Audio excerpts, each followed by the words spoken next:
జగన్మోహన్ రెడ్డి గారు మాజీ ముఖ్యమంత్రి గారు పాపం ఆయనకు తెలియదేమోనండి. ఎలా అంటే ప్లేట్ ఇడ్లీ ఎంత రేటు ఉంటుందో లేదా ఒక ఇడ్లీ ఎంత రేటు ఉంటుందో తెలియకపోవచ్చు.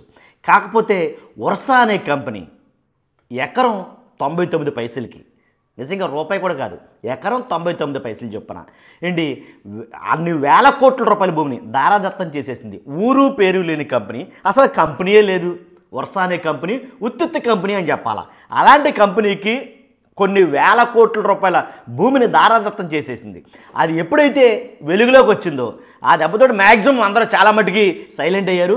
కానీ జగన్మోహన్ రెడ్డి గారికి ఒక విషయం చెప్పాలని నేను వచ్చా. ఎలా అంటే రూపాయికి ఎకరం భూమి అంటే 3,000 కోట్ల రూపాయల భూమి ఇచ్చేమో కానీ రూపాయికి అయితే ఏమి రావట్లేదండి.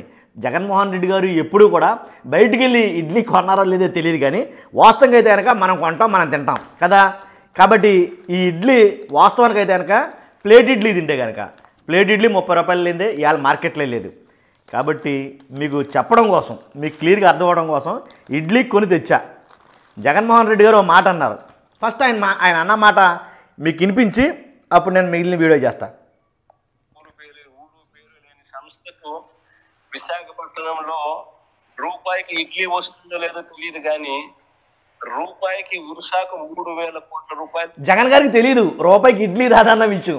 మీకు అర్థమవుతుందో లేదో, ఈ రూపాయికి ఇడ్లీ వస్తుందేమనుకున్నారు. రూపాయికి ఇడ్లీ రావట్లా, ఇవి ఆ రోజులు కాదు. కాబట్టి ఖచ్చితంగా ప్లేట్ 30 రూపాయలు అంటే ఈచ్ వన్ ఒక ఇడ్లీ వచ్చి 7 రూపాయలు 8 రూపాయలు అయిపోయింది. కాబట్టి రూపాయికి ఇడ్లీ రావట్లేదు, కానీ రూపాయికి ఎకరం పొలం వస్తుంది ఇప్పుడు కూటమి ప్రభుత్వంలో.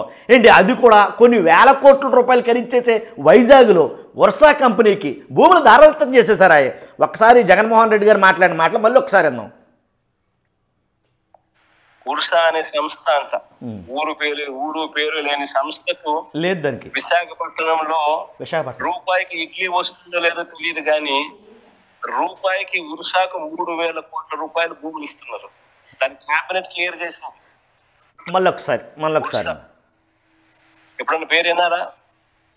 ఉర్సా అనే సంస్థ అంట, ఊరు పేరు లేని సంస్థకు విశాఖపట్నంలో రూపాయికి ఇడ్లీ వస్తుందో లేదో తెలియదు, కానీ రూపాయికి ఉర్సాకు 3,000 కోట్ల రూపాయలు భూములు ఇస్తున్నారు. దాని క్యాబినెట్ క్లియర్ చేసినాం. ఈ మనిషి నారా లోకేష్ స్నేహితుడు.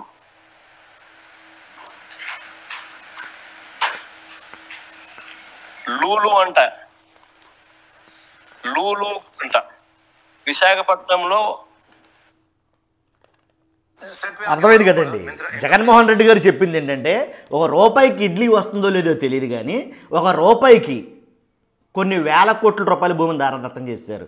కాబట్టి చాలామంది చాలా రకాలుగా మాట్లాడారండి వాస్తవంగా అయితే కనుక. కాకపోతే తెలియాల్సింది ఏంటంటే నేను చెప్తాను. ఎలా అంటే ఓరా క్లస్టర్స్కు 3,000 కోట్ల విలువైన ప్రభుత్వ భూమిని కేటాయించడంలో తెలుగుదేశం పార్టీ చాలా కష్టపడి మరీ వాళ్ళకి కేటాయించారు. కాబట్టి ఎవరు సొమ్ము అది, ఎవరు భూములు అవి దారాదత్తం చేసేయడానికి. యాక్చువల్గా అయితే కొన్ని మీడియాకు సంబంధించిన కొంతమంది అయితే వెళ్ళారు వైజాగ్లో, వాళ్ళు ఇచ్చిన అడ్రస్కి వెళ్ళారు. ఆ అడ్రస్కి వెళ్ళి ఆ అడ్రస్లో చూశారు. వాళ్ళు చూస్తే ఒక అపార్ట్మెంట్ లాంటిది ఉంది, అపార్ట్మెంట్లో ఒక గది ఉంది. ఆ గదిలో ఎవరో ఒక ఫ్యామిలీ ఉంటున్నారు. అసలు కంపెనీ డైరెక్టర్ లేరు, ఎవరు లేరు, ఏమీ లేదు. మరి అన్ని వేల కోట్ల రూపాయల భూమిని అలా ఇచ్చేయడానికి మరి ఎలా సిద్ధమయ్యారో నాకైతే అర్థం కాలేదు. కానీ మరి ఎంక్వైరీలు ఇవి లేకుండా మరి ఏం చేద్దామనుకున్నారు ఏంటో తెలియదు. మొత్తానికి దీనికి వెనకాల చాలా ఉంది కథ అయితే కనుక అని అయితే చాలామంది మాట్లాడుతున్నారు. జగన్మోహన్ రెడ్డి గారు అన్నారు కదా, విన్నాం కదా మనం.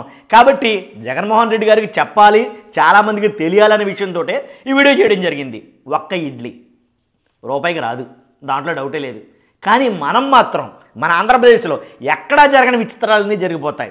రూపాయికి కొన్ని వేల కోట్ల రూపాయలకు సంబంధించిన భూములు ఇచ్చేయచ్చు. ఓ రూపాయికి ఇక అసలు ఊరు పేరు లేని కంపెనీలకి దారాదత్తం చేసేయచ్చు. ఇలా ఏదైనా చేసేయచ్చు. కానీ మార్కెట్లో మాత్రం జగన్మోహన్ రెడ్డి గారికి తెలియదు. కాబట్టి ఇడ్లీ కొని మరీ చేసి చెప్తున్నాను, రూపాయికి రావట్లేదండి. వీళ్ళైతే ఇస్తున్నారు కానీ రూపాయికి అయితే ఇడ్లీ రావట్లా. అదే నేను చెప్పాలనుకుంది. ఖచ్చితంగా మీరు మీ అభిప్రాయాన్ని కామెంట్ రూపంలో తెలియజేయండి. రూపాయికి వచ్చి ఏమైతే ఉన్నాయో అవి కామెంట్ రూపంలో తెలియజేయండి. నిజంగా సీరియస్గానే రూపాయికి మార్కెట్లో ఏమొస్తున్నాయి, ఇడ్లీ రావట్లా నాకు తెలిసి. జగన్మోహన్ రెడ్డి గారికి ఇది క్లియర్ చేస్తా. కాబట్టి మీరేమొస్తుందో ఖచ్చితంగా కామెంట్ రూపంలో తెలియజేయండి. ఆంధ్రప్రదేశ్లో రాష్ట్ర ప్రభుత్వం ఎలా ఉందనే దాని మీద నేను మీ అభిప్రాయం కోరుతున్నాను. చూస్తున్న మీరు అందరూ కూడా థ్యాంక్ యూ.